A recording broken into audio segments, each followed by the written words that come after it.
Hello everyone and welcome back to our YouTube channel. In this video, I'm going to show you how to fix Roblox app limit not working. First, we'll start with something very simple yet powerful. So over the time, apps store temporary files to load faster, but sometimes those files get corrupted and the app starts acting weird. To resolve this issue, we will first head over to our device settings. From here, scroll down and tap on General. Once you're in the General Settings tab, look for iPhone Storage option and tap on it.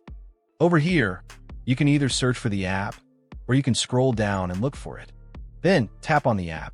On the next screen, you need to tap on the Offload app option. A confirmation pop-up will come up. Now tap on the Offload app option here. It'll take a bit for processing, and then a reinstall button will show up.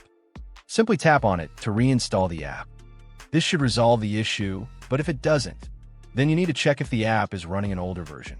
Head over to App Store.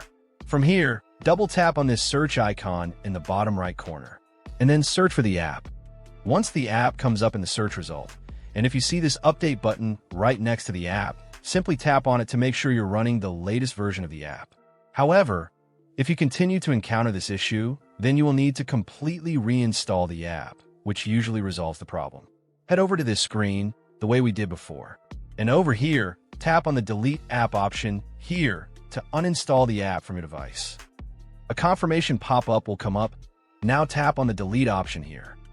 Once uninstalled, open up App Store and search for the app in the search bar.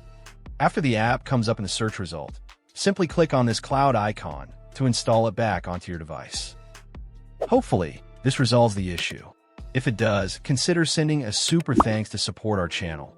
And also don't forget to hit the subscribe button. We'll see you in the next video.